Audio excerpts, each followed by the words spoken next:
There are some things which are n- not very mainstream, but has to become mainstream, given that we are just living in that times where people are fed Right. up of some very common sales practices. And also, as people who sell on a daily basis, how they deal with rejections, and even times where you have so many deals flowing in, and then there will be a time where you have no deals flowing in.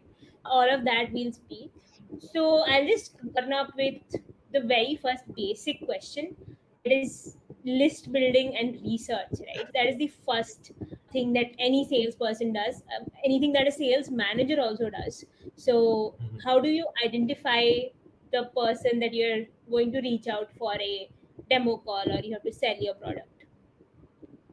Good question. So I feel list building is like one of the first and most effective and primary thing to do. And I've seen a lot of people automate this stuff.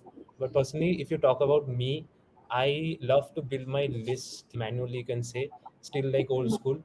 And the reason because when I'm building that list, no, I do my all my research on the prospects, on the accounts, so that when I am actually selling or cold calling, emailing, I don't have to go back to the account because that will break my flow. So I'll spend a good amount of time to research all my prospects, accounts, and how will I build my list.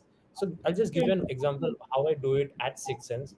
So here again, Six Sense helps me to build the list because of the platform that it has to offer.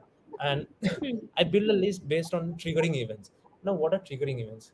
Let's suppose for Six Sense, I go after companies who are hiring SDRs, and Right. maybe they are using tech stack like Salesforce or like Salesloft.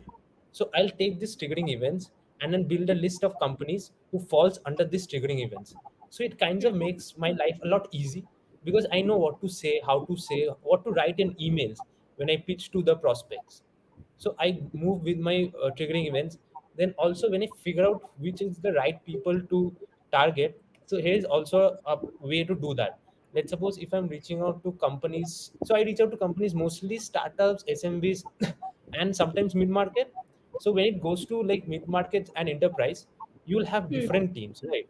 You'll have enterprise teams, you will have teams based on geographies.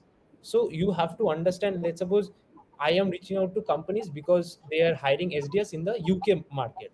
So I'll obviously reach out to the SDM manager that is present in the UK, not in the US.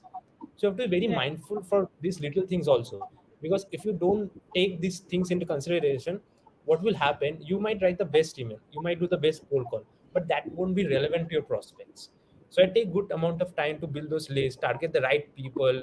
Maybe I want to target just the managers, not the VPs, because again their priorities will be very different. Even though maybe with the same triggering event, their priorities will be very different. Above the line prospect, below the line prospect, all those stuff I'll do. I'll make sure my list is 100% relevant to the prospect I'm reaching out to, and that's Hmm. how I start my work when I do outbound prospecting. Right.